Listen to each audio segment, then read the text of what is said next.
హరే కృష్ణ, అందరికీ వెల్కమ్.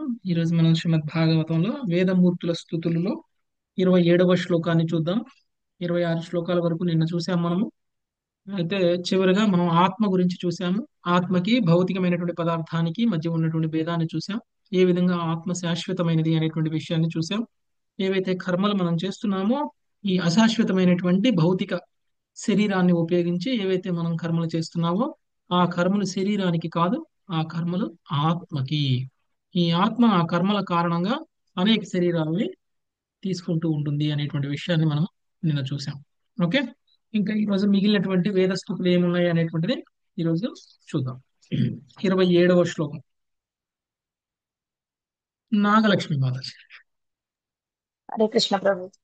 తవ పర్యేచరంత్య అఖిల సత్వనికేతతయా తవ పర్యేచరంత్యఖిల సత్వనికేతతయా తౌతపథాక్రమంత్య విఘణయ్య శిరో నివృతే తౌత పదాక్రమంత్య విగణ్య శిరో నిరుత్రే పరివయసే పశూనివ గిరా విభుధానపి తాంస్ పరివయసే పశునీవ గిరా విబుధానపి తాం త్వయి కృత తాం సౌహృదా ఖలు పునంతి నయే విముఖాం. త్వయి కృతా సౌహృదాః ఖలు పునంతి నయే విముఖః. అఖిల జీవాశ్రేణిగా నిన్ను అర్చించేడు భక్తులు మృత్యువును నిరాదరించి దాని శిరముపై తమ పాదములు ఉంచెదరు. కానీ వేదవాక్కులచే ఆ భక్తులను వారు మహాపండితులు అయినప్పటికీ నీవు పశువుల వలె వారిని బంధించు. నీ ప్రేమైన భక్తులే తమను ఇతరులను పునీతులను చేయగలరు, కానీ నీ ఎడ విముఖులైన వారు కాదు. భాష్యం. భగవంతుడి యొక్క భక్తుల యొక్క గొప్పతనం గురించి వేదాలు ఈ శ్లోకంలో తెలియజేస్తున్నాయి. భక్తులు మృత్యు అంటే భయపడరు. భక్తులకి అభక్తులకి మధ్య ఉన్నటువంటి తేడా అదే. అభక్తులు మృత్యు అంటే భయపడతారు, కానీ భక్తులు మాత్రం మృత్యు అంటే ఎలాంటి భయం ఉండదు. పైగా మృత్యువు శిరము మీద పాదాలను ఉంచుతారు అని చెప్తున్నారు. ఎందుకు మృత్యువు శిరము మీద పాదాలు ఉంచుతారు? ఎందుకు మృత్యు ఉంటే భయం ఉండదు అని అంటే, భక్తుడికి నిజంగా తను ఈ శరీరం కాదు, శరీరం శాశ్వతమైనది కాదు అనేటువంటి విషయం తనకు తెలుసు. భక్తుడు తను ఒక ఆత్మ అనేటువంటి స్థాయిలో ఉంటాడు, శరీర స్థాయిలో ఉండరు, ఆత్మ స్థాయిలో ఉంటారు భక్తులు. పైగా ఈ శరీరంతో తను చేసేటువంటి కర్మలన్నిటి యొక్క ముఖ్య ఉద్దేశం ఆత్మను ఉద్ధరించాలి అనేటువంటిది తెలుసు. మరణం అనేటువంటిది పుట్టిన ప్రతి ఒక్కడికి తప్పనిసరి అయినటువంటిది అనేటువంటి విషయం తెలుసు. కాబట్టి భక్తుడు మరణానికి సన్నద్ధమవుతాడు, కానీ అభక్తుడు మరణానికి సన్నద్ధం కాడు. భక్తుడు మరణం కోసం ఎదురు చూస్తాడు. ఓకే, ఇంకా అయిపోయింది నా జీవితంలో నేను చేయాల్సినటువంటి ఆధ్యాత్మిక కర్మ, ఇంకా నేను ఫర్దర్ గా ఈ శరీరంలో ఉంటే నేను చెయ్యలేను అని తెలిసినప్పుడు ఈ శరీరం నాకు వద్దు అని అనుకుంటాడు, మరణాన్ని ఆహ్వానిస్తాడు. మరణం అనేటువంటిది తనకి మంచి అని అనుకుంటాడు. ఎందుకంటే ఈ శరీరాన్ని కోల్పోతే భక్తుడు భక్తిలో కనుక పురోగమించినట్లయితే కనుక భగవంతుడి యొక్క ధామానికైనా వెళ్తారు, లేదంటే ఉత్తమమైనటువంటి శరీరమైనా వస్తుంది. ఇంతకంటే గొప్పగా భక్తి చేయగలిగినటువంటి శరీరం వస్తుంది. ఇప్పుడు ఈ శరీరానికి ఉన్నటువంటి ఏ ఇంద్రియము పనిచేయనప్పుడు ఆ ఇంద్రియాలతోటే ఉండిపోవాలి, ఆ శరీరంతోనే ఉండిపోవాలి అనుకోవడం ఉత్తమమా, లేకపోతే ఈ శరీరాన్ని తీసేసి వేరే శరీరాన్ని తీసుకొని మన భక్తిని ఆ శరీరంలో ఉండి కంటిన్యూ చేయాలి అని అనుకోవడం గొప్పతనమా? ఎప్పుడైనా సరే భక్తుడికి ఆ జ్ఞానం ఉంటుంది కాబట్టి తప్పకుండా వేరే శరీరం కోసమే ఆలోచిస్తాడు. ఎందుకంటే ఆ శరీరంలో అంటే భక్తుడు ఆధ్యాత్మిక పురోగతి ఈ జన్మలో ఎంత చేశాడో వచ్చే జన్మలో అక్కడి నుంచి పురోగమిస్తాడు. అంతేకాని మళ్ళీ భౌతికమైనటువంటి ఐశ్వర్యాల లాగా జీరో నుంచి మళ్ళీ స్టార్ట్ అవ్వరు. కాబట్టి ఆధ్యాత్మికమైనటువంటి సంపద ఏదైతే ఉందో అది ఎప్పటికీ కూడా తరిగేటువంటిది కాదు. కాబట్టి మరణం అనేటువంటిది తన సంపదని కోల్పోయేలా చేయదు అనేటువంటి విషయాన్ని భక్తుడు గ్రహిస్తాడు. మరణం అనేటువంటిది భౌతికమైనటువంటి వ్యక్తికి మరణం అనేటువంటిది తను సాధించిన ప్రతిదీ కూడా కోల్పోయేలా చేస్తుంది. అందుకనే భౌతికమైనటువంటి వ్యక్తికి మరణం అంటే భయం. ఓకే, తను ఒక డిగ్రీ సాధించాడు, ఆ డిగ్రీని కోల్పోతాడు. తన ఐశ్వర్యం, తన బంగారాన్ని సంపాదించాడు, ఆ బంగారాన్ని కోల్పోతాడు. ఆస్తులు సంపాదించాడు, ఆస్తుల్ని కోల్పోతాడు. కానీ భక్తుడు సంపాదించేది ఆధ్యాత్మిక సంపద. ఆధ్యాత్మిక సంపద అనేటువంటిది మరణంతో నశించిపోదు, భౌతిక సంపద నశించినట్లు. కాబట్టి భక్తుడికి భక్తుడికి భక్తుడికి భయం అనేటువంటిది లేదు. ఓకే, మరణం అనేటువంటిది భయం లేదు. కానీ అభక్తులు మాత్రం పండితులైనా సరే వాళ్ళు పశువుల వలె మరణం వాళ్ళని బంధిస్తుంది అనేటువంటి విషయాన్ని చెప్తున్నారు. ఓకే, కానీ భక్తులు ఏం చేస్తారు, వాళ్ళు పునీతులకు పునీతులు అయ్యేలా చేస్తారు. ఓకే, నెక్స్ట్ చదువు మాతాజీ భాష్యం. భాష్యం. వివిధ సంప్రదాయముల యొక్క తప్పు సిద్ధాంతమును వేదమూర్తులు ఇప్పుడు పక్కకు పెట్టుచున్నారు. సృష్టికి భౌతిక మూలం కల్పించేది వైశేషికుల యొక్క అసదుత్పత్తి వాదము, ముత్తాత్మకు చేతనమును నిరాకరించేది నైయాయికుల యొక్క షడ్వినాశవాదము, ఆత్మను దాని గుణముల నుండి వేరుపరచడి సాంఖ్యుల యొక్క సగుణత్వ భేదాభావము, ఆత్మను లౌకిక కర్మ వ్యాపారంలో నిత్యం తగులుకున్నట్లు చేసేది మీమాంసకుల యొక్క విపణవాదము, ఈ జగత్తులో ఆత్మ యొక్క నిజ జీవనము భ్రమయని కించపరచడి మాయావాదం యొక్క వివర్తవాదములే. అట్టి వివిధ తప్పువాదములు ఈ భావనలన్నిటిని త్రోసిపుచ్చి వేదమూర్తులు ఇప్పుడు పరిచర్యవాదమును ప్రవేశపెట్టుచున్నవి. చదవమంట. ఈ తత్వమును అంగీకరించిన వైష్ణవులు పరమపురుషుని సూక్ష్మాంశమైన జీవాత్మ సూక్ష్మ జ్ఞానం కలవాడు, అస్వతంత్రుడు, భౌతిక గుణరహితుడని బోధించుడు. సూక్ష్మాంశ కనుక అతడు ప్రకృతి ఆధీనంలోకి వచ్చి సంసార క్లేశములను అనుభవించును. కేవలము భగవత్శ్రేష్ఠ ద్వారానే అతడు ఈ దుఃఖమును అంతమొందించి భగవానుని యొక్క దివ్యమైన ఆంతరంగిక శక్తి యొక్క ఆశ్రయమును తిరిగి పొందగలడు. సకామ కర్మ ద్వారా, జ్ఞానము ద్వారా లేదా ఇతర ఏ విధానం చేయాలి సాధ్యపడదు.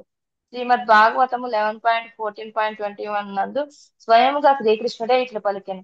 భక్త్యాహమేకయా గ్రాహ్య శ్రద్ధయాత్మప్రియ సతాం భక్తి పునాతి మన్నిష్ట స్వపా స్వపాకానపి సంభవాత్. నా యందు సంపూర్ణము శ్రద్ధతో విశుద్ధ భక్తి యోగమును అవలంబించినప్పుడే మనుజుడు దేవదేవుడనగునను పొందగలడు. తమ ప్రేమయుత సేవకు ఏకైక లక్ష్యమైనటి నేను సహజముగానే వారికి అత్యంత ప్రియమైన వాడను. అట్టి విశుద్ధ భక్తి యోగంలో నెలకొనిన వారే సునక మాంసం తినివారేను తమ నీచ జన్మ పాపం అనర్చుకునగలరు. ఓకే మేడం, భగవద్భక్తులు ఒక నిమిషం, ఒక నిమిషం. సో చాలా తత్వాలు ఉన్నాయి.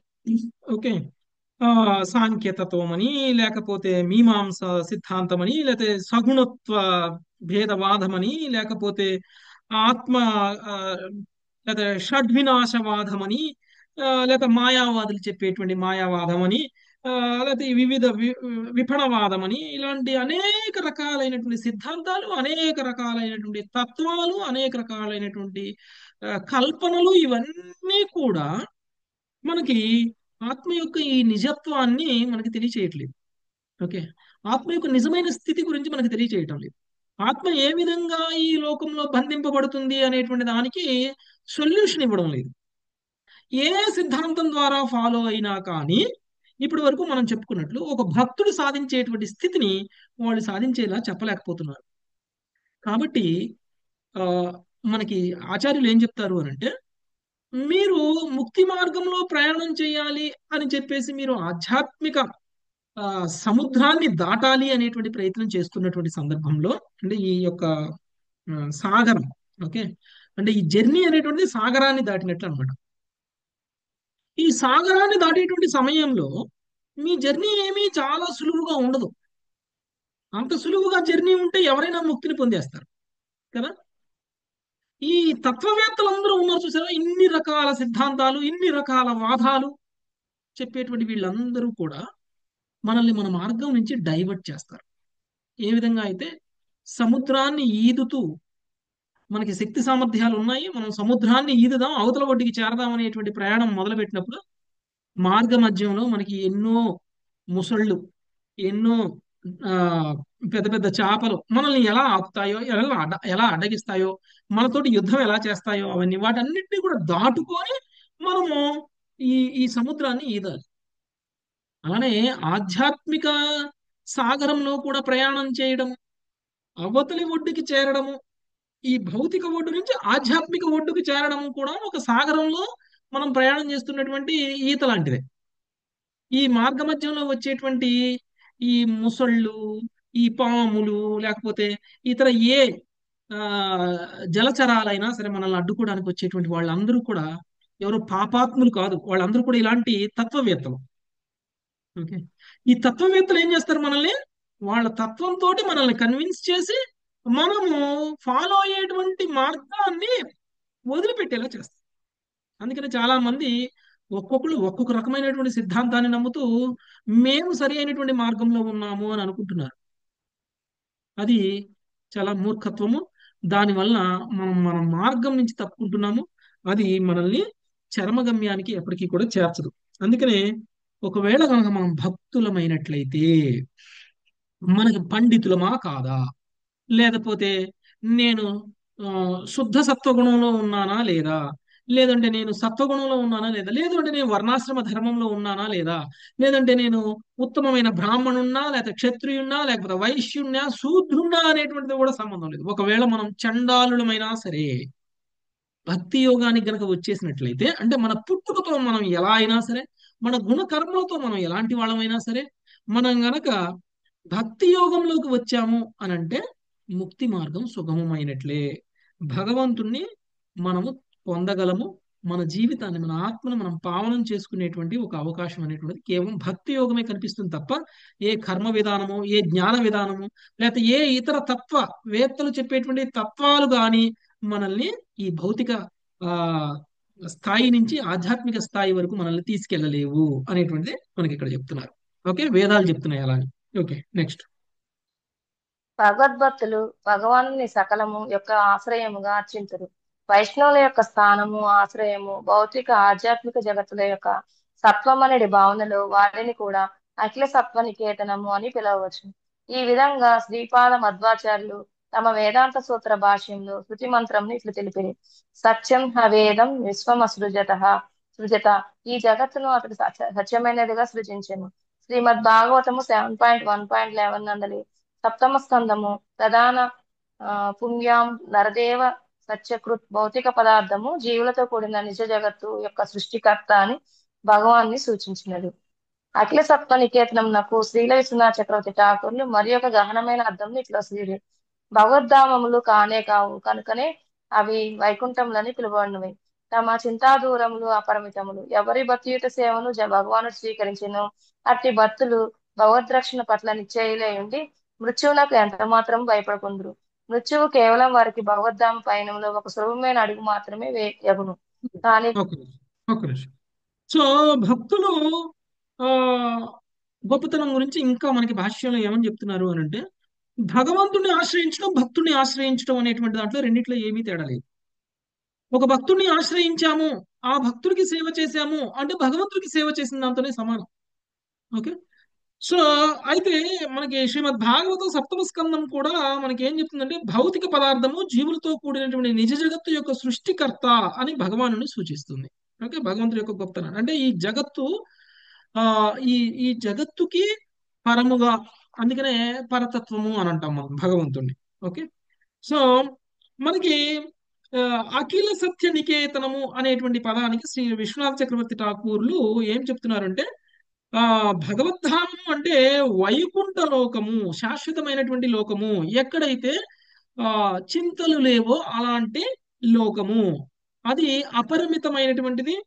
భక్తియుత సేవని భగవంతుడు స్వీకరిస్తే, అంటే ఎవరి భక్తియుత సేవనైతే భగవంతుడు స్వీకరిస్తాడో అలాంటి భక్తులు ఈ యొక్క వైకుంఠ ధామానికి వెళ్ళగలరు. అంటే ఈ భక్తులు వైకుంఠ ధామానికి వెళ్ళాలి అంటే మార్గంలో ఒక మెట్టు ఎక్కాలి. అంతే కదండి, మనం ఆధ్యాత్మికంగా పురోగమించాలి, మనం అంత్యంగా భగవంతుడి యొక్క ధామానికి వెళ్ళాలంటే ఒక్కొక్క మెట్టు ఎక్కుకుంటూ వెళ్ళాలి. ఆధ్యాత్మికంగా పురోగమించడం అంటే ఆ ఒక్కొక్క మెట్టు అంటే మన మృత్యువు కూడా ఒక మెట్టు వాళ్ళకి. ఓకే. అంటే మృత్యువు అనేటువంటిది ఒక మెట్టు. మృత్యు వస్తేనే కదండి ఈ ఆత్మ ఆ ఈ భౌతిక విశ్వాన్ని వదిలిపెట్టేసి ఆధ్యాత్మిక విశ్వానికి వెళ్తుంది. సో వాళ్ళ అంతిమ లక్ష్యం వాళ్ళకి తెలుసు కాబట్టి మృత్యు వచ్చింది అంటే వాళ్ళు సంతోషపడతారు. ఓకే, నేను భగవద్ధామానికి వెళ్ళేటువంటి ఒక అవకాశం దొరికింది అని. కాబట్టి మృత్యువు భగవంతుడి యొక్క భక్తులని భయపెట్టదు అని మళ్ళీ మనకి ఇక్కడ అర్థమవుతుంది. ఒక సులభమైనటువంటి మార్గం, మృత్యు మార్గం ద్వారా మనం వైకుంఠానికి వెళ్తాం. అందుకని భక్తులు సంతోషపడతారు కానీ బాధపడరు. నెక్స్ట్, అంటే మనం ఎప్పుడు బాధపడాలంటే మృత్యువు వల్ల మనము ఈ శరీరాన్ని కోల్పోయి అధమమైనటువంటి శరీరంలోకి, అంటే జంతు శరీరంలోకి లేకపోతే నీచమైనటువంటి శరీరంలోకి వెళ్ళిపోతాము అంటే భయపడాలి. కానీ భక్తుడికి ఆ భయమే లేదు కదా. ఈ శరీరాన్ని కోల్పోతే భగవంతుడి యొక్క ధామానికి వెళ్తారు. అంటే మృత్యు అంటే ఆహ్వానించాల్సినటువంటి విషయం భక్తుడికి. ఒకవేళ మనం భక్తిలో పరిపూర్ణం అవ్వలేదనుకోండి, అప్పుడు ఏం చేస్తాం? ఇంతకంటే గొప్పగా భక్తి చేయగలిగినటువంటి శరీరాన్ని పొందుతాం. అది కూడా ఆహ్వానించాల్సినటువంటి విషయమే. కాబట్టి భక్తులకి ఆ భయం అనేటువంటిది ఉండదు. నెక్స్ట్ మహారాజ్. ప్రభుజీ ఖిలా అంటే ఏంటి ప్రభుజీ? భగవద్ధామం అఖిల ఖిల భగవద్ధామములు. భగవద్ధామములు ఖిల కానే భగవద్ధామములు కావు. అని చెప్పారు ఇందులో. ఓకే, ఖిల ఆ, అంటే ఖిల కానే కావన్నారు. ఉమ్, అంటే భగవద్ధామం అంటే విశ్వనాథ ఠాకూర్లు మరి యొక్క గహనమైన భగవద్ధామములు కానే కావు. దేని ఖిల గురించి చెప్తున్నారు? కానే కావు. దేని గురించి చెప్తున్నారు అని అంటే వైకుంఠ లోకములు అని పిలువబడినవి. అవి చింతాదూరములు, అపరిమితములు. ఎవరి భక్తియుత సేవను భగవానుడు స్వీకరించడం అట్టి భక్తులు భగవద్ రక్షణ పట్ల నిశ్చయములై ఉండి ఆ మృత్యువును ఇక్కడ ఏం చెప్పారంటే ఆ ఖిల ఆశ్రయము ఆశ్రయము భౌతిక ఆధ్యాత్మిక జగత్తుల యొక్క సత్వం అనేది భావనలో వాటిని కూడా అఖిల సత్వం అని సత్వ నికేతము అని పిలవవచ్చును. ఓకే, వైష్ణవుల యొక్క స్థానం గురించి మాట్లాడుతున్నారు.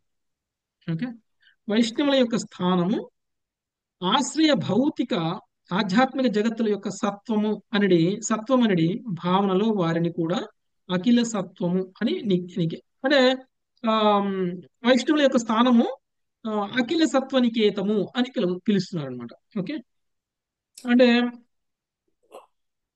అంటే ఖిల అంటే ఇప్పుడు మృత్యు ద్వారాలు అనుకోవాలి కదా ప్రభుజీ, అంతే కదా? అంతే. కిలా అంటే మరణం ద్వారా మనకు వచ్చేటువంటి మార్గం. ఓకే. ఓకే, నెక్స్ట్ కానీ కేవలం భగవద్భక్తులే మృత్యుభయం నుండి బయటపడుటకు యోగ్యుల జ్ఞానులు యోగులు ఎందుకు దానికి అయోగ్యులైరి? దీనికి శత్రువులు ఇట్లు సమాధానం చెప్పినవి.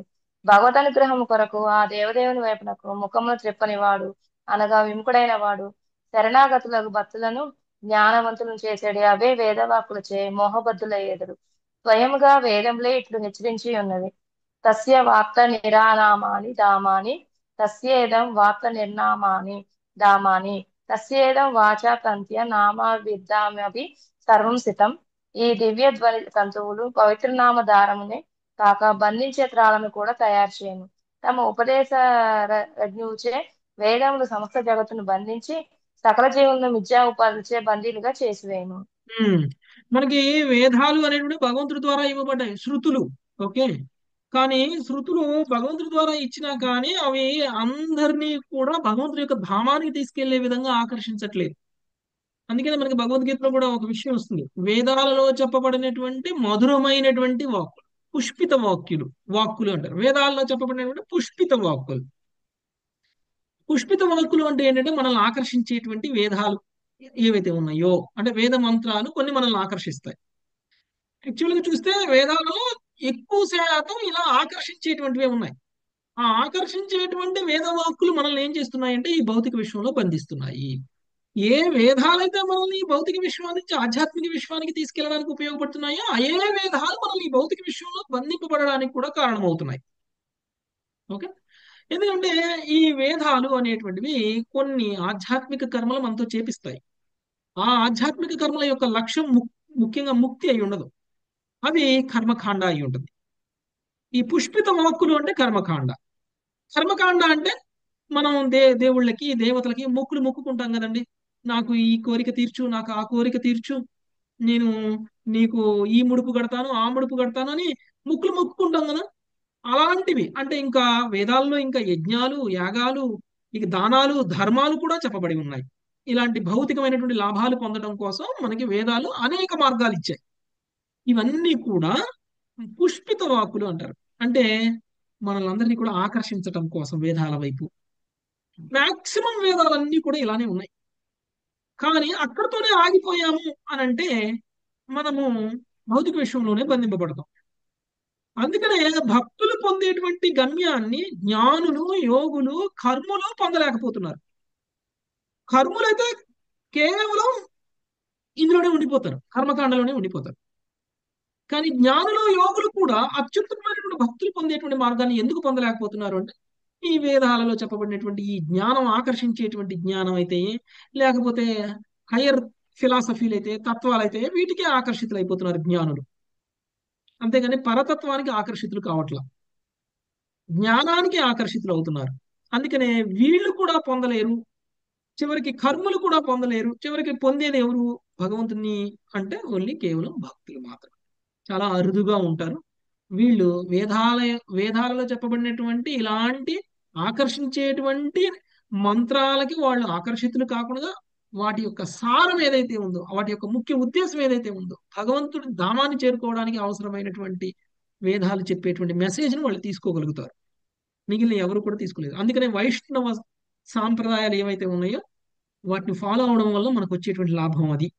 లేదు అంటే కనుక మనం కర్మకాండలోనే ఉండిపోతాం, వేదాలే మనల్ని బంధించినట్లు అవుతుంది.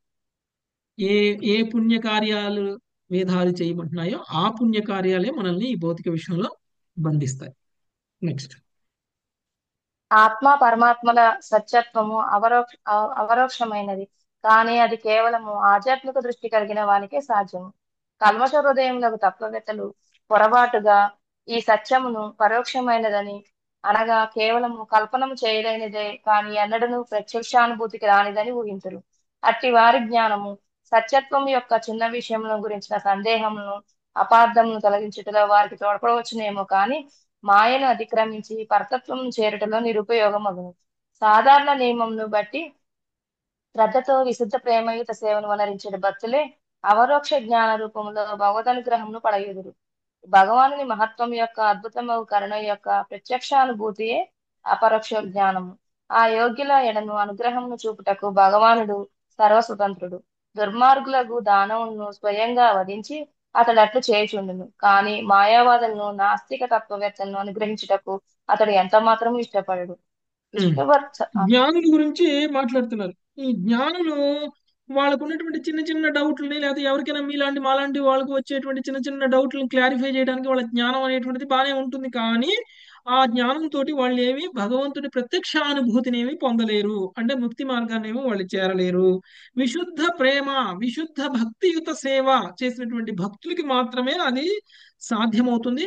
అది భగవంతుడి యొక్క అద్భుతమైనటువంటి కరుణ కారణంగానే ఆ ప్రత్యక్షానుభూతి అనేటువంటిది సాధ్యమవుతుంది. దాన్నే అపరోక్ష జ్ఞానము అంటారు. అపరోక్ష జ్ఞానము అనంటే ఏమిటి అనంటే, ఏ జ్ఞానం అయితే మనల్ని భగవంతుడి యొక్క గొప్పతనాన్ని అర్థం చేస్తుందో, ఏ జ్ఞానం అయితే మనల్ని ముక్తి మార్గంలో తీసుకువెళ్ళడానికి ఉపయోగపడుతుందో అది అపరోక్ష జ్ఞానము. అది కాకపోతే మిగిలినటువంటిదంతా కూడా పరోక్షమైనటువంటిది. ఓకే. సో పరోక్షమైనటువంటిది ఆ ప్రత్యక్షానుభూతికి మనకి దోహదపడనటువంటిది. అంటే ఆ జ్ఞానం మనల్ని గర్వితులను చేయొచ్చు, లేకపోతే ఆ జ్ఞానం వలన మనల్ని పేరు ప్రతిష్టలు పొందేలా చేయొచ్చు. ఆ జ్ఞానం వలన ఎవరికో కొంతమందికి ఉన్నటువంటి కొన్ని కొన్ని చిన్న చిన్న డౌట్లని క్లియర్ చేయొచ్చు. ఆ జ్ఞానం వల్ల తనకే ఉన్నటువంటి కొన్ని డౌట్లను క్లియర్ చేసుకోవచ్చేమో, కానీ ఆ జ్ఞానంతో తాను భగవంతుడు గొప్పతనాన్ని మాత్రం అర్థం చేసుకోలేడు అని చెప్తున్నారు. Okay, next. విష్ణుభక్తులు తాత్విక అన్వేషణలో వాదములో నిపుణులు కానందున అజ్ఞానులని ఎవరినూ తలచరాలు. ఆత్మను గురించిన పరిపూర్ణానుభూతి మానసిక కల్పనచే స్వయం కృషి ద్వారా గాక కేవలము భగవదనుగ్రహమును బడయుట ద్వారా పొందబడినట్టుది. ఈ విషయంలో వేద ప్రమాణము కఠోపనిషత్ 2.2.23, ముండకోపనిషత్ 3.2.3 ఇట్లు పలుకుచున్నది. వాయమాత్మ ప్రవచనేన లభ్యో నా మేధయా నా బహువా శృతేవా యమే వైశ్య వృణుతే తేన లభ్యస్ నచ్చేష ఆత్మ వివృణతే తనుం స్వాం. ఈ పరమాత్ముడు వాదం చేత గాని స్వతంత్రము బుద్ధి బలమును ఉపయోగించడం చేత గాని పలు శాస్త్రమును అధ్యయనం చేయటం వలన గాని పొందబడడు. పైగా పరమాత్ముని అనుగ్రహ పాత్రుడైన వాడే అతన్ని పొందగలడు. అట్టి వ్యక్తికే పరమాత్ముడు తన స్వస్వరూపమును ప్రకటించును. ఓకే. సో మనం భగవంతుడిని పొందాలి అని అంటే నా శ్రమతోటి, నా కష్టంతో, నా శక్తితోటి, లేకపోతే నా ఈ జ్ఞానంతో, ఆ నాకున్నటువంటి తెలివితేటలతోటి నేను పరమాత్మను పొందాలి అనేటువంటి ప్రయత్నం చేస్తే అది సాధ్యం కాదు. ఓకే. మనం భగవంతుని యొక్క అనుగ్రహం కోసం వెయిట్ చేయాలి. మనకున్న జ్ఞానం కంటే, మనకున్న సామర్థ్యం కంటే, మనం పడేటువంటి కష్టం కంటే కావాల్సింది ఎక్కువగా ఏమిటి అంటే మన అనుగ్రహం, భగవంతుడి యొక్క అనుగ్రహం. భగవంతుడి యొక్క అనుగ్రహం కోసం శుద్ధ భక్తులు ప్రార్థన చేస్తారు. శుద్ధ భక్తులు భగవంతుడు అనుగ్రహిస్తే తప్ప మనం భగవంతుడి యొక్క ధామానికి వెళ్ళలేము అనేటువంటి విషయం తెలుసు కాబట్టి వాళ్ళు అనుగ్రహం కోసం ప్రార్థన చేస్తారు. అందుకనే భగవంతుడికి శరణాగతులు అవుతారు శుద్ధ భక్తులు. అలా కాకుండా స్వశక్తితోటి అయితే మనోకల్పనలతోటి స్వశక్తితోటి నేను భగవంతుడి యొక్క ధామాన్ని చేరగలను అని ఎవరైనా అనుకుంటే వాళ్ళు ఎప్పటికీ కూడా చేరలేరు. స్వశక్తితోటి సాధ్యం కాదు. అందుకనే మాయావాదులు, తత్వవేత్తలు వీళ్ళు చేసేటువంటి ఆ, ఏ ప్రయత్నమైనా సరే సఫలం కాంది. అందుకే భగవంతుడికి శరణాగతులు అవ్వాలి.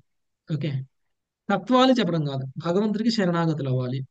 నాకు జ్ఞానం ఉంది అని కచేరీలు చేయడం కాదు, లేదు అంటే నేను పండితుణ్ణి అని చెప్పేసి సహస్రావధానాలు చేయడం కాదు. వీటన్నిటి వల్ల మనకి పేరు ప్రతిష్టలు వస్తాయేమో కానీ భగవంతుడి యొక్క ధామానికి మాత్రం మనం వెళ్ళలేము. భక్తులు అంత గొప్పవాళ్ళు ఏం కాదు వీళ్ళు. ఏ జ్ఞానము లేని, ఏ పండితుడు కానటువంటి శరణాగతులైనటువంటి భక్తుడు అంత గొప్పవాడైతే మాత్రం ఏ జ్ఞాని కూడా కాదు అనేటువంటి విషయం అర్థం చేసుకోవాలి. ఓకే, మనం చాలా మందిని చూసాం, పండితుల్ని, సంస్కృత పండితుల్ని చూసాం, సహస్రావధానాలు చేస్తూ ఉంటారు. ఓకే, అలాంటి సహస్రావధానాలు చేసేటువంటి వాళ్ళు కూడా భగవంతుడిని అర్థం చేసుకోలేరు. ఓకే, కాబట్టి వాళ్ళకు ఉన్నటువంటి నాలెడ్జ్ తోటి, వాళ్ళకు ఉన్నటువంటి శక్తితోటి భగవంతుని జయించాలంటే సాధ్యం కదా. అందుకని మనకి దామోదర లీలలో యశోదామాత శ్రీకృష్ణుని బంధించాలి అని ట్రై చేస్తే ప్రతిసారి 2 అంగుళాలు తగ్గిపోతుంది. ప్రతిసారి అంటే ఎన్ని తాళ్ళేసి కట్టినా కానీ 2 అంగుళాలు తగ్గుతుంది. ఆ 2 అంగుళాలు ఏంటి అంటే, ఒకటి మన కష్టం, మన మన ప్రయత్నం, రెండోది భగవంతుడి యొక్క కరుణ.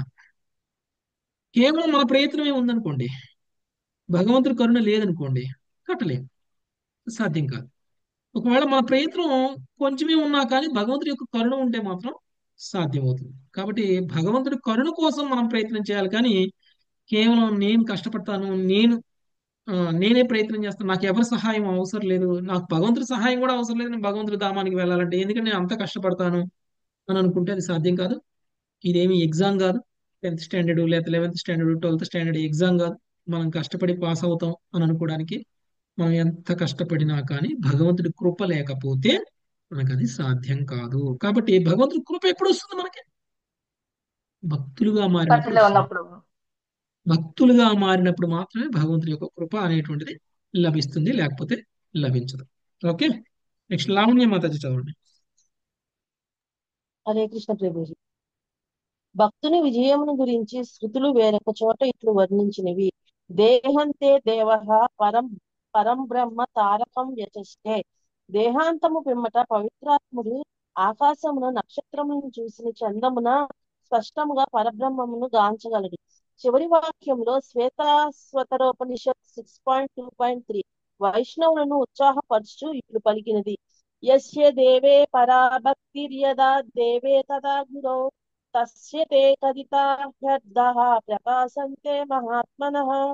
భగవంతుని యందు, గురుదేవుని యందు అకుంఠితమగు భక్తి శ్రద్ధలు కలిగిన మహాత్ములకు వేద జ్ఞాన భావము సహజంగానే వెల్లడి అగును. ఈ సందర్భం నందు శ్వేతాశ్వతరోపనిషత్ 4.7.8 4.13 ఇతర శ్లోకములను శ్రీ జీవ గోస్వామి ఉదహరించిరి. జుష్టం యదా పశ్యత్యన్యమీశం అస్య మహిమాన్మతి స్మితశోకః ఋషోక్షరే పరే వ్యోమన్ యస్మిన్ దేవ అగి విశ్వే నిషేధుః యస్తం వేద వేద కిం రుచా కరిష్యతి య ఇత్తద్విదుస్తః ఇమే సమాసతే. ఋగ్వేద మంత్రములచే సూచించబడిన వాడు, మహోన్నతమగు నిత్యాకాశంలో వసించువాడు, తన భక్తులకు తనతో సమానమగు పదము నొసగి ఉద్ధరించువాడు నగు మహనీయుడే పరమ పురుషుడు. అతని ఎడ విశుద్ధ ప్రేమను పొందినవాడు, అతని అద్వితీయ స్థితిని ఎరిగి అతని మహిమను కీర్తించువాడు శోకరహితుడగును. అట్టి పరమాత్మని ఎరిగిన ఋగ్వేద మంత్రములు అధిక లాభమును ఇంకేమి చేయగలవు? అతని ఎరిగిన వారందరూ పరమగతిని పొందగలరు. ఏ వేదానమదిపో యస్మిల్లోక అధిష్ఠితః య ఈశోస్య ద్విపదచ్చ పుష్పదస్తస్మై దేవాయ హవిషా విధేమ. ఎవ్వడు సర్వ వేదములకు అధిపతియో, ఎవ్వని యందు సకల లోకములు నిలిచి ఉన్ననో, ద్విపాద చతుష్పాదాది సకల జీవులకు ఎవ్వడు ప్రభువో అట్టి భగవంతుని ఘృత హవిస్సుతో మేము అర్పించెదము. మోక్ష కామములను సూచించుచు శ్రీధర స్వామి ఇట్లు ప్రార్థించిరి. తపంతు తాపైహే ప్రపతంతు పర్వతాత్ అటంతు తీర్థాని పటంతు చాగమాన్ యజస్సు యాగైర్వి వదంతు వాదే హరిం వినా నైవ మృతిం తరంతు. కఠోరమగు తపస్సులు చేసినను, పర్వతపు అంచుల నుండి దుమిగినను, తీర్థాటనము కావించినను, శాస్త్రాధ్యయనం చేసినను, అగ్నిహోత్రములతో అర్పించినను, నానా తత్వవాదము కావించినను, శ్రీహరి లేకుండా ఎవరును మృత్యు తరింపజాలరు. హరే కృష్ణ ప్రభుజీ, ధన్యవాదాలు. ఓకే, భక్తుడి యొక్క విజయం గురించి ఇక్కడ మాట్లాడుతున్నారు. ఉమ్, ఏ విధంగా అయితే మనం ఆకాశంలోకి కళ్ళు పెట్టి చూస్తే నక్షత్రాలు కనిపిస్తాయో ఆ విధంగా భక్తుడు మరణానంతరం తను భగవంతుణ్ణి దర్శించుకోగలుగుతారు. ఓకే, శుద్ధ భక్తులైతే భగవంతుణ్ణి దర్శించుకోవడం ఎంత సులభమో చూడండి. భక్తులకి భక్తులు ఈ శరీరాన్ని కోల్పోయిన తర్వాత భగవంతుణ్ణి చాలా సులువుగా దర్శించుకోగలుగుతారు అనమాట.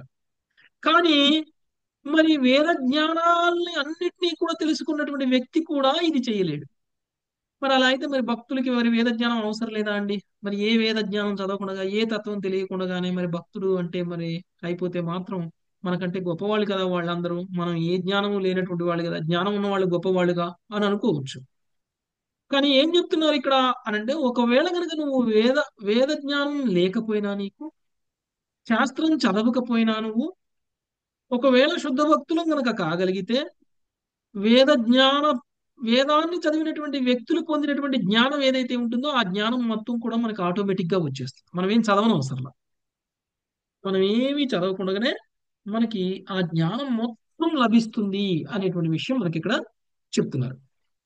ఓకే, తర్వాత పరమగతిని పొందడము అనేటువంటిది కేవలం విశుద్ధ ప్రేమను పొందినటువంటి భక్తుడికి మాత్రమే సాధ్యమవుతుంది తప్ప, కఠోరమైనటువంటి తపస్సును చేసిన, లేదంటే పర్వతపు అంచుల నుంచి దుమికిన, లేకపోతే తీర్థాటనం చేసిన, శాస్త్ర అధ్యయనం చేసిన, అగ్నిహోత్రాలలో అర్చించిన, తత్వాలని తెలుసుకున్న సాధ్యం కాదు.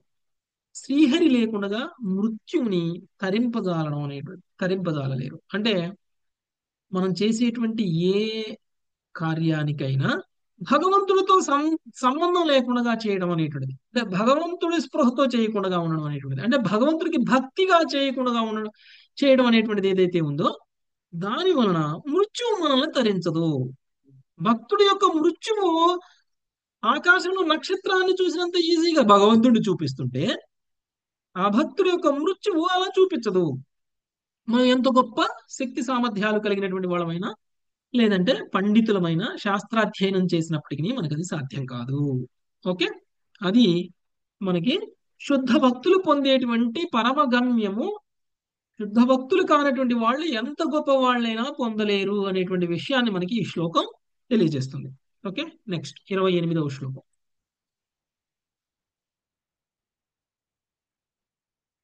వసుంధర మాతాజీ,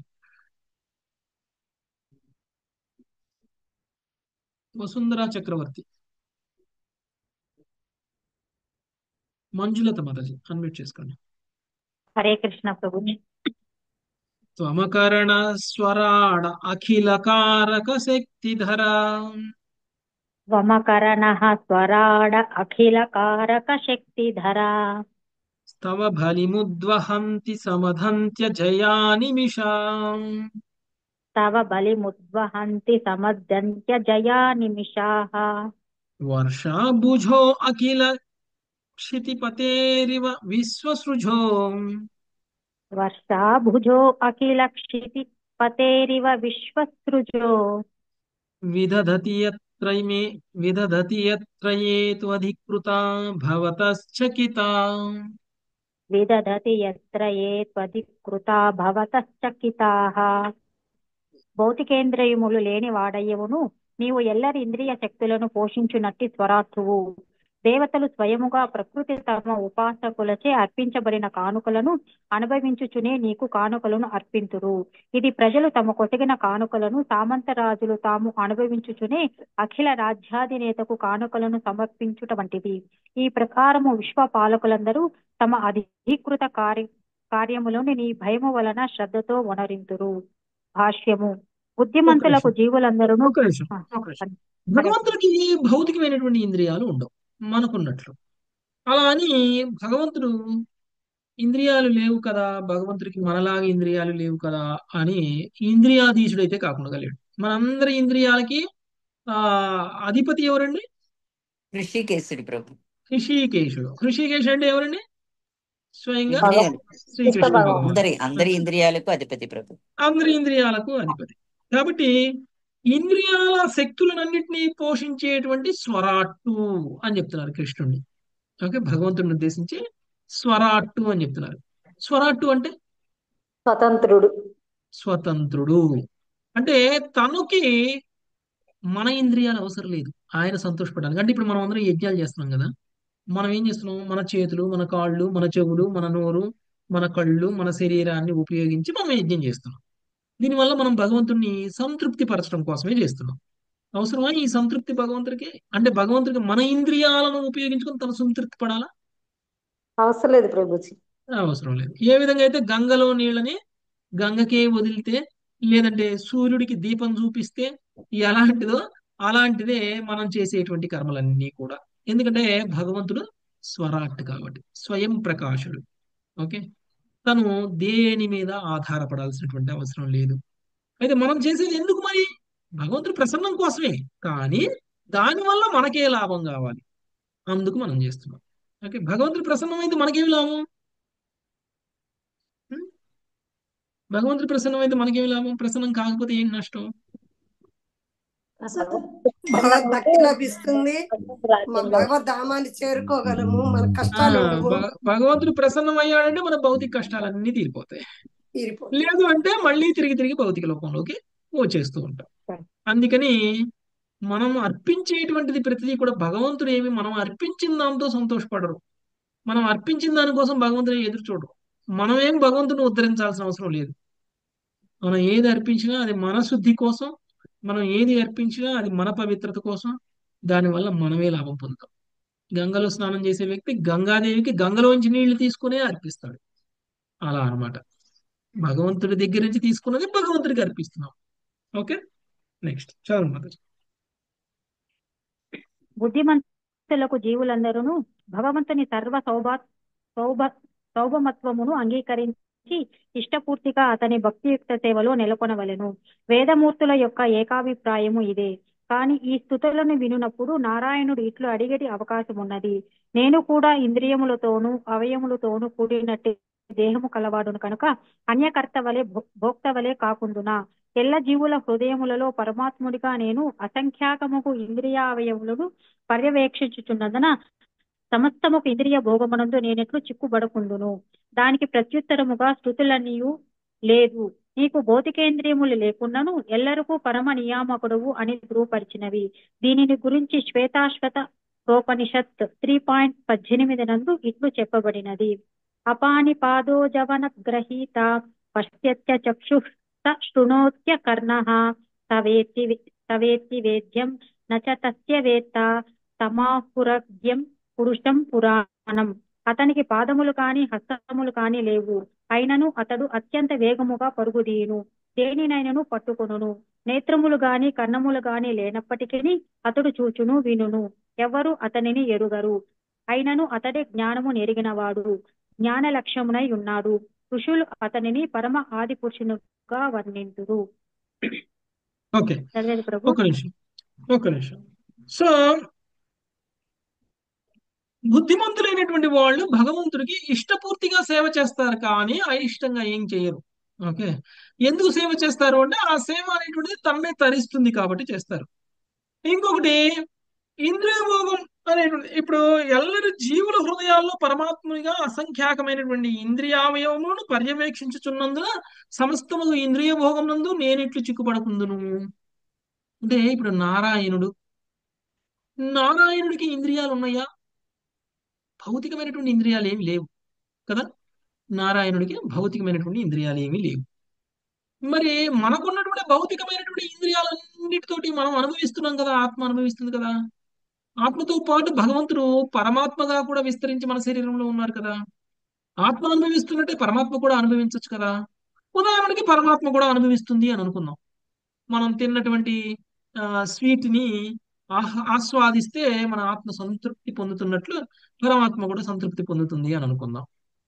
మరి ఆత్మ ఏ విధంగా అయితే ఈ భౌతికమైనటువంటి ఇంద్రియాలతో చేసినటువంటి కర్మల వల్ల ఎలా అయితే బంధింపబడుతుందో, అలానే మరి పరమాత్మ కూడా బంధింపబడుతుందా అంటే బంధింపబడదు. ఎందుకు అంటే పరమాత్మ ఈ ఇంద్రియాలకి అధిపతి. ఈ ఇంద్రియాలు ఈ ఇంద్రియాలు లేకున్నాను ఎల్లరికూ పరమ నియామకుడు పరమాత్మ. ఓకే. అందువలన ఈ భగవంతుడు నారాయణుడు మనలాగనే ఆత్మలాగనే భౌతిక ఇంద్రియాలు అంటే ఆయన కూడా క్షేత్రజ్ఞుడు కదా, శరీరంలో క్షేత్రజ్ఞుడు కదా.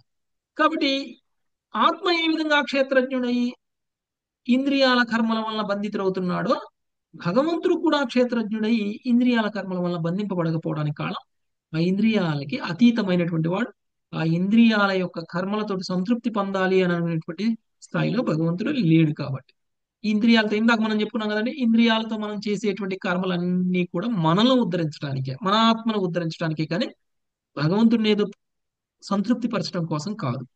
అలానే పరమాత్మ కూడా మనం తినేటువంటి దాంతో, మనం చూసేటువంటి దాంతో, మనం వినేటువంటి దాంతో పరమాత్మ కాదు సంతృప్తి చెందేది, కేవలం ఆత్మే.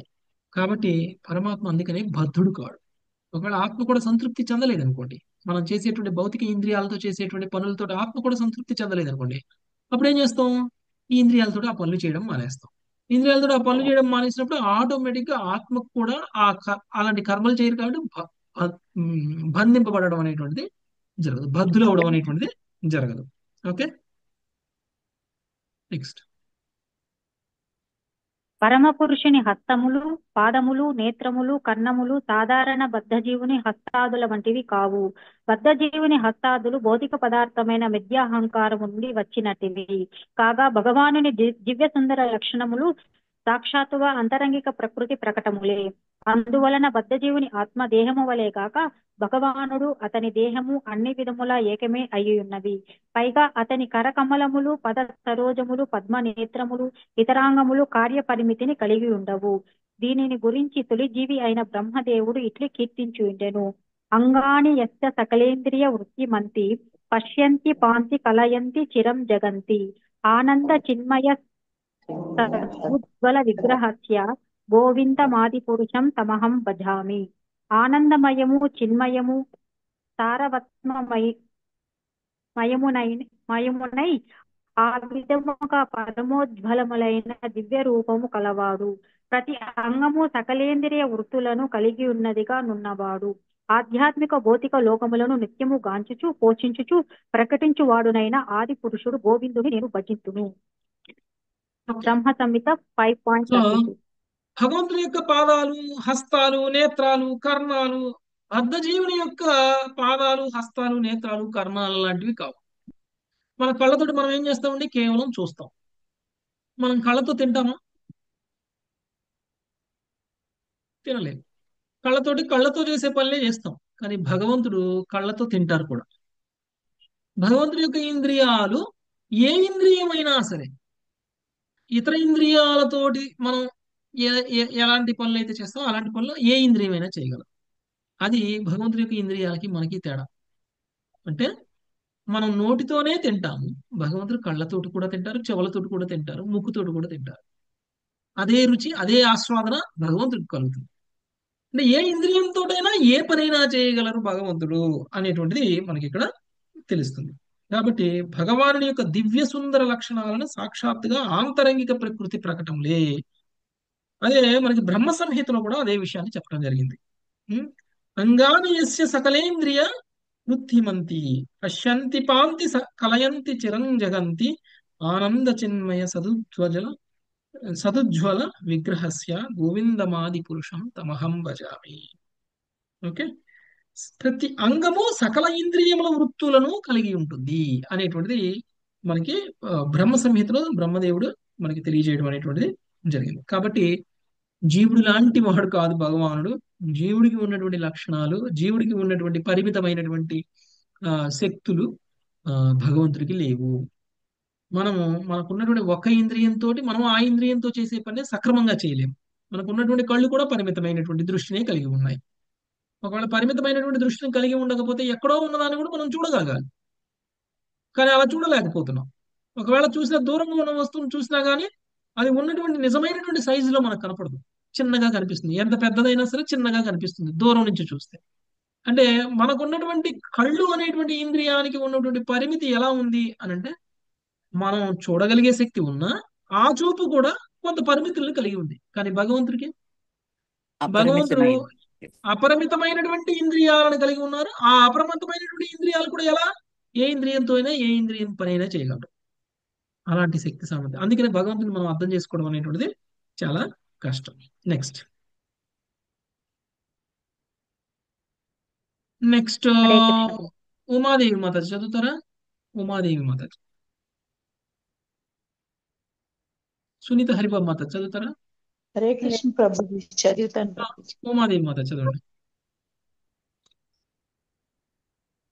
ఆనందమయము, చిన్మయము, నెక్స్ట్ సారవత్తము నెక్స్ట్ నెక్స్ట్ అఖిల శక్తి ధర అనుదానికి శ్రీల విశ్వనాథ చక్రవర్తి ఠాకూర్ అన్య వివరణం అఖిల శక్తిధర అనుదానికి శ్రీల విశ్వనాథ చక్రవర్తి ఠాకూరుడు అన్య వివరణము ఇట్లొసగిరి. భగవంతుని అందున్న శక్తి అఖిలము, న్యూసము, అల్పము, ఖిలము నైన వాటి పరిమితులకు అది అతీతము. శ్రోతస్య శ్రోత్రం, మనసో మనో యద్వాచోహ వాచం. అతడు కర్ణముకు కర్ణము, మనస్సుకు మనస్సు, వాక్కుకు వాక్కు అని కేనోపనిషత్ 1.2 వర్ణించినట్లుగా జీవుని ఇంద్రియములకు అతడే శక్తి నొసగును. శ్వేతాశ్వేతరోపనిషత్ 6.8 ఈ సందర్భంలో ఇట్లు ప్రకటించినది. నతస్య కార్యం కరణం చ విద్యతే, నతత్సమాశ్చాభ్యదిశ్చ దృశ్యతే. పరాస్య శక్తిర్వివిధైవ శ్రూయతే, స్వాభావికీ జ్ఞాన బల క్రియాచ. చేయవలసిన లౌకిక కార్యము కాని దానిని చేయుటకు లౌకికేంద్రియములు కాని అతనికి లేవు. అతనికి సమానుడు గాని అధికుడు గాని కనబడడు. ప్రతి ఒక్కటి స్వతంత్రంగా పనిచేయగలిగేది వివిధములైన జ్ఞాన బలక్రియా శక్తులను అతడు కలిగి ఉన్నాడని వేదముల నుండి మనము వినదము. మృత్యులకు భగవంతుడి జీవులకు యొక్క శక్తి, భగవంతుడి యొక్క శక్తి గురించి మనం మాట్లాడుతున్నారు ఇక్కడ. ఓకే, ఆ మనకున్నటువంటి న్యూనమైనటువంటి శక్తి లాంటిది కాదు భగవంతుడికి ఉన్నటువంటి శక్తి. ఆయన తన ఇంద్రియాల ద్వారా మన ఇంద్రియాలకు శక్తిని ఇస్తున్నారు. అంటే మనం ఒక కన్నుతోటి మనం ఏదైనా వస్తువును చూడగలుగుతున్నాము అని అంటే ఆ కన్నుకున్నటువంటి శక్తి భగవంతుడి యొక్క కన్నుకున్నటువంటి శక్తి నుంచి వస్తుంది మనకి. ఓకే, మన ముక్కు ద్వారా మనం ఏదైనా పని చేయగలుగుతున్నాము అని అంటే ఆ పని చేయగలిగినటువంటి శక్తి భగవంతుడి యొక్క ఆ ఇంద్రియం నుంచి వస్తుంది మనకి. భగవంతుడు అందుకనే మనకి 3వ స్కందంలో వస్తుంది. భగవంతుడు ఎప్పుడైతే వాసన చూడాలి అని అనుకున్నారో అప్పుడు ముక్కును సృష్టించారు. ఎప్పుడైతే చూడాలి అని అనుకున్నారో అప్పుడు కళ్ళను సృష్టించారు. ఎప్పుడైతే వినాలి అని అనుకున్నారో అప్పుడు చెవులు సృష్టించారు.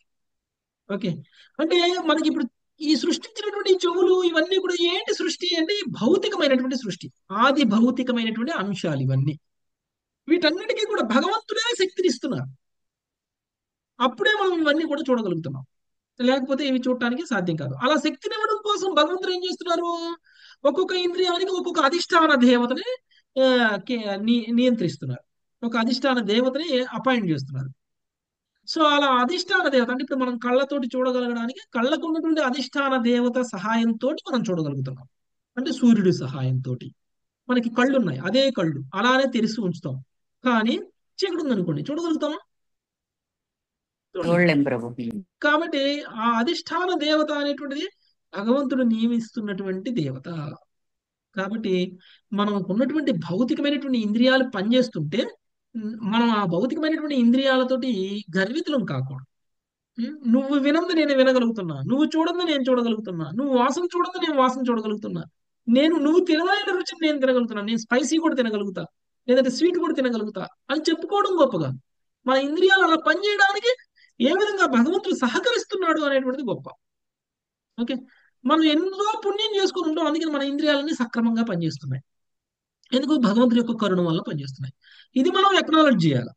అంటే భగవంతుడి కరుణతోటి మన ఇంద్రియాలు పనిచేస్తున్నాయని ఎక్నాలెడ్జ్ చేయాలి. కానీ నేను గొప్పవాడిని, నేను పుట్టకతోనే నేను అన్ని ఇంద్రియాలు సక్రమంగా పనిచేస్తున్నాయి, నా ముక్కుకి ఎప్పుడు జలుబు చేయదు, నా చెవులు ఎప్పుడు వినకుండా ఉండవు, నా కళ్ళు ఎప్పుడు కనపడకుండా ఉండవు అని మనం మన గొప్పతనాన్ని చెప్పుకున్నాం అనుకోండి, అది నిజం కాదు. ఎందుకు అంటే మనం భగవంతుడి కరుణ మీదనే ఆధారపడి ఉన్నాము కాబట్టి. ఓకే, నెక్స్ట్ మత్స్యులకు జీవులను శాసించడి మనుష్యులకు జీవులను శాసించేడి ఇంద్రాది దేవతలు స్వయముగా తామే దేవదేవుని సేవకులు. వారికి ఉన్నతములైన బ్రహ్మదేవుడు, గౌణ సృష్టికర్తలైన అతని పుత్రులు కూడా భగవత్ సేవకులే. ఈ గొప్ప దేవతలు ఋషులందరూ తమ తమ విశ్వ కలాప కార్యములను నెరవేర్చుట ద్వారా, మానవులకు ధార్మిక మార్గదర్శనము చేయుట ద్వారా భగవంతుని అర్చించెదరు. వాళ్ళు ఏ మహాశక్తివంతులైన ఏ దేవతలను అయితే మనం ఆరాధిస్తున్నామో, అంటే ఇప్పుడు ఈ అధిష్టాన దేవతలు ఎవరైతే ఉన్నారో వీళ్ళందరినీ కూడా మనం ఆరాధిస్తున్నాం. ఈ ఆరాధించేటువంటి అధిష్టాన దేవతలు మనకంటే గొప్పవాళ్ళు కాబట్టి మనం ఆరాధిస్తున్నాం. మరి మనకంటే గొప్పవాళ్ళైనటువంటి వాళ్ళు ఇప్పుడు మనం ఉన్నాము. మనకున్నటువంటి గొప్పతనాన్ని చూసుకొని మనం అందరికీ కూడా యజమానులు, మనకందరూ సేవలు చేయాలి అని మనం అనుకుంటాం. కానీ మనకంటే గొప్పవాళ్ళైనటువంటి దేవతలు అలా అనుకోవట్లేదు. ప్రాబ్లం ఏంటంటే మనం మనకు దేవతలకు ఉన్నటువంటి జ్ఞానం లేకపోవడం. ఏమీ లేని స్త్రీ ఎగిరిపడుతుంది అంటారు చూసారా, అలా. సో భగవంతుడు మనకంటే గొప్పవాడైనటువంటి దేవతలు, చివరికి బ్రహ్మదేవుడితో సహా, ఆది జీవుడైనటువంటి బ్రహ్మదేవుడితో సహా వాళ్ళందరూ కూడా వాళ్ళ వాళ్ళ వాళ్ళ ధర్మాలను నెరవేరుస్తున్నారు ఈ భౌతిక విశ్వంలో. బ్రహ్మదేవుడే కానీ, ఇంద్రుడే కానీ, చంద్రుడే కానీ, సూర్యుడే కానీ, వాయువే కానీ, వరుణుడే కానీ, ఎవరైనా సరే వాళ్ళ వాళ్ళ యొక్క ధర్మాలను నిర్వర్తిస్తున్నారు. వాళ్ళ ధర్మాలను ఎందుకు నిర్వర్తిస్తున్నారు? భగవంతుడు వాళ్ళని నియమించారు. నువ్వు ఇందుకోసం ఉన్నావు, సూర్యుడు నువ్వు ఇందుకోసం ఉన్నావు, చంద్రుడు నువ్వు ఇందుకోసం ఉన్నావు, ఇంద్రుడు నువ్వు ఇందుకోసం ఉన్నావు, బ్రహ్మదేవుడు నువ్వు ఇందుకోసం ఉన్నావు అని వాళ్ళ యొక్క బాధ్యతలను అప్పచెప్పారు. ఆ బాధ్యతలను నెరవేరుస్తున్నారు. అంటే ఇప్పుడు నేను మీకు ఒక పని చెప్పాను, మీరు నేను చెప్పిన పని చేశారు అంటే మీరు నాకు సేవ చేసినట్టే కదా, ఎస్ ప్రభు, సేవ నాకు చేసినట్టు. సేవ చేసినట్టే. అలా కాకుండా నేను మీకు అప్పచెప్పిన పనే మీరు చేసినప్పటికీ, కానీ మీ యొక్క కాన్షియస్నెస్, మీ చేతనము, నువ్వు చెప్పిన పనే మేము చేసాము కానీ అది దానివల్ల మాకు సంతోషం, దానివల్ల మేము ఆనందపడుతున్నాం కాబట్టి చేసాము. నీవు ఎంత ఆనందపడుతున్నావో మాకు సంబంధం లేదు, నువ్వు చెప్పింది చేసావా లేదా అనేది కూడా సంబంధం లేదు. నేను చేసిన పని వల్ల నేను ఆనందపడుతున్నాను, నేను సుఖపడుతున్నాను, నేను సంతోషపడుతున్నాను అనేటువంటి భావనలో చేయడము, లేదంటే నేను ఈ పని చేయడం వలన నాకు ఎవరైతే అప్పచెప్పారో వాళ్ళకి సేవ చేస్తున్నాను అనేటువంటి భావనలో చేయడము అనేటువంటిది రెండిట్లో తేడా ఉంది. మనము ఎస్ ప్రభు. మొదటి రకంగా చేస్తే దేవతలు భగవంతుడి యొక్క సేవగా వాళ్ళ యొక్క కర్మలన్నీ చేస్తున్నారు. బ్రహ్మ కానీ, ఇంద్రుడు కానీ, ఏ ఇతర దేవతలైనా సరే భగవంతుడు వాళ్ళని నియమిస్తే, నేను ఇప్పుడు ఈ పని చేస్తే నేను భగవంతుడు చెప్పిన పని చేసినట్లు అవుతుంది, అంటే నేను భగవంతుడికి సేవ చేసినట్లు అవుతుంది అనేటువంటి భావనలో చేస్తున్నారు. అంటే ఒకవేళ భగవంతుడే అలా యజమాని అని కదా ప్రభు. భగవంతుడు యజమాని, భగవంతుడికి సేవకుడుగా నేను చేస్తున్నాను, మనకంటే గొప్పవాళ్లే అలా అనుకుంటున్నారు దేవతలు. ఎస్ ప్రభు, ఎస్ ప్రభు. మనం అలా అనుకోవట్లేదు. అదే మనకి దేవతలకి ఉన్న తేడా. ఓకే. సో దేవతలందరినీ కూడా భగవంతుడే సృష్టించాడు, మనల్ని సృష్టించినట్టు. వాళ్ళందరినీ మనకంటే ఉత్తమమైన స్థానంలో ఉంచారు, ఎందుకంటే వాళ్ళ చేతనం మనకంటే ఉత్తమంగా ఉంది కాబట్టి. ఏంటి వాళ్ళ చేతనము, ఉత్తమమైనటువంటి చేతనము? మేము సేవకులము అనేటువంటి స్థితిలో వాళ్ళు ఉన్నారు, మేమే యజమానులు అనేటువంటి స్థితిలో మనం ఉన్నాం. అందుకనే మనకు అలాంటి ఉత్తమమైనటువంటి జన్మ ఇవ్వలేదు, దేవతల జన్మ ఇవ్వలేదు మనకి. ఓకే. దేవతల జన్మ అలాంటి ఉత్తమమైనటువంటి చేతనం ఉన్న వాళ్ళకి ఇస్తారు. వాళ్ళు మాత్రమే వాళ్ళకి ఇవ్వబడినటువంటి శక్తి సామర్థ్యాలను భగవంతుడి సేవగా ఉపయోగిస్తారు. అలా లేకపోతే ఆసురులుగా మారిపోతారు. చాలా మంది శక్తి సామర్థ్యాలు కలిగినటువంటి వాళ్ళు, నా శక్తి, నా సామర్థ్యం, నేను సంతోషపడటానికి, నేను సుఖపడటానికి, నా వల్లనే నేను కృషి చేస్తే నాకు ఈ శక్తి వచ్చింది అనుకునేటువంటి వాళ్ళందరినీ కూడా భగవంతుడు సంహరించారు. దేవతలకి సపోర్ట్ చేయడం కోసం అసురుల్ని సంహరించలేదా దేవుడు? కదా. ఎన్ని సందర్భాలలో భగవంతుడు అవతరించి మరీ అసురుల్ని సంహరించారు. ఎందుకు చేశారు ఇవన్నీ? భగవంతుడు ఇచ్చినటువంటి శక్తి సామర్థ్యాలను భగవంతుడి సేవగా వాడలేదు కాబట్టి వాళ్ళని సంహరించారు. అందుకనే ప్రతి సందర్భంలోనూ ఈ అసురులను సంహరించినప్పుడు ఏం చేస్తున్నారు? దేవతలను కాపాడుతున్నారు. ఎందుకు? వాళ్ళకి వీళ్ళకి మధ్య ఉన్నటువంటి చేతనం డిఫరెన్స్. దేవతలు సేవగా చేస్తున్నారు, అసురులు సేవగా చేయట్లేదు. అందుకనే అసురుల్ని సంహరించడం కోసం భగవంతుడు స్వయంగా వస్తున్నారు. కానీ ఈ జ్ఞానం లేనప్పుడు మనకి ఏమనిపిస్తుంది అంటే, లౌకికంగా చూసినప్పుడు అసురులు ఏం తప్పు చేశారు, వాళ్ళ శక్తి సామర్థ్యాలు వాళ్ళకు ఉన్నాయి, అందుకు భగవంతుడు ఎందుకు శిక్షించాలి వాళ్ళని అని అనుకుంటాం మనం. కారణం, భగవంతుడు ఇచ్చినటువంటి శక్తిని ఉపయోగించి భగవంతుడికి సేవ చేయకుండా తనకు తాను సేవ చేసుకోవాలి అనేటువంటి ప్రయత్నం చేస్తున్నాడు కాబట్టి. ఓకే. నెక్స్ట్ మాతాజీ. మహాశక్తివంతులైన విశ్వపాలకులను భయభక్తులతో పరమ నియామకుడైన విష్ణువుకి లొంగియుందురు. ఈ విషయంలో తైత్తిరీయోపనిషత్ 2.8.1 ఇట్లు పలికినది. భీషాద్ ఈశాస్మాద్వాత పవతే భీషాదేతి సూర్య. చదవండి మాతాజీ, వినిపించట్లేదు. ఇందుమంది మాతాజీ చదవండి. అగ్ని హరే కృష్ణ. ఇంద్రుడు తన ఓకే ఓకే, కార్యమును ఉమాదేవి మాతాజీ చదవండి. నెరవేర్చెదరు. ఐదవదైన మృత్యువు అతని భయము చేతనే పరుగులు దీయుచుండును. చివరకు శ్రీధర్ స్వామి ఇట్లు ప్రార్థించిరి. అనింద్రియో అప్పియో దేవః సర్వకారక శక్తి దృక్ సర్వజ్ఞ సర్వకర్త చ సర్వసేవ్యం నమామి తం. భగవంతునికి భౌతికేంద్రియములు లేవు. ఆయనను అతడు ఎల్లజీవుల ఇంద్రియ కార్యములను నియంత్రించును.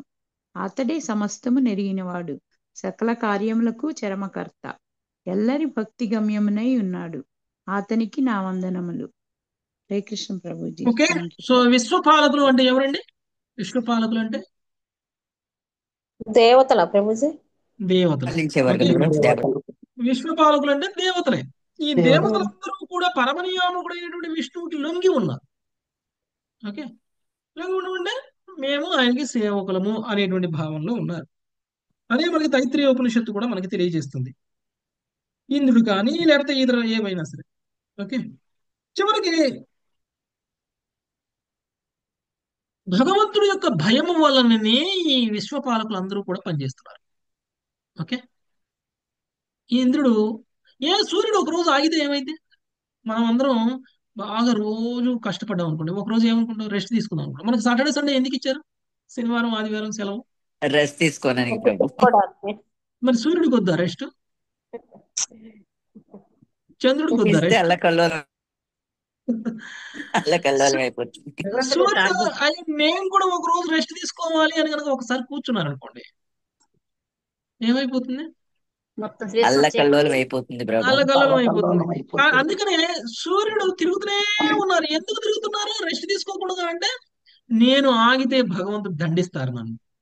ఓకే, అది బాగుంది. భయంతో వాయువు వీస్తున్నా, వర్షం కురుస్తున్నా, సూర్యుడు తిరుగుతున్నా, వెలుతురునిస్తున్నా, చంద్రుడు వెలుతురునిస్తున్నా, మృత్యువు పరిగెడు భగవంతుడి మీద భయంతో చేస్తున్నాడు. చివరికి మృత్యువు కూడా భగవంతుడి మీద భయంతో పరిగెడుతుంది. ఓకే, అది భగవంతుడి యొక్క సర్వనియామకం, సర్వశక్తి తత్వం. ఓకే, అలాంటి భగవంతుడు భౌతిక ఇంద్రియాలు లేవు, అయినా సరే అందరి ఇంద్రియాలని నియంత్రించగలరు, సమస్తాన్ని ఎరిగినటువంటి వాడు, సకల కార్యాలకు చరమకర్త, ఎల్లరి భక్తి గమ్యమైనటువంటి వాడు అతనే. అలాంటి భగవంతుడికి నా వందనములు అని ఎవరు చెప్తున్నారు? శ్రీధర స్వామి చెప్తున్నారు. ఓకే, ఎస్ మాతాజీ, ఇక్కడ ఆపుదాం. ఈరోజు 29వ శ్లోకం నుంచి మళ్ళీ మనము రేపు చదువుకుందాం. Thank you very much. Hare Krishna. వాంఛాకల్పతరుభ్యశ్చ కృపాసింధుభ్యైవ చ పతితానాం పావనేభ్యో వైష్ణవేభ్యో నమో నమః. హరే కృష్ణ హరే కృష్ణ కృష్ణ కృష్ణ హరే హరే హరే రామ హరే రామ రామ రామ హరే హరే.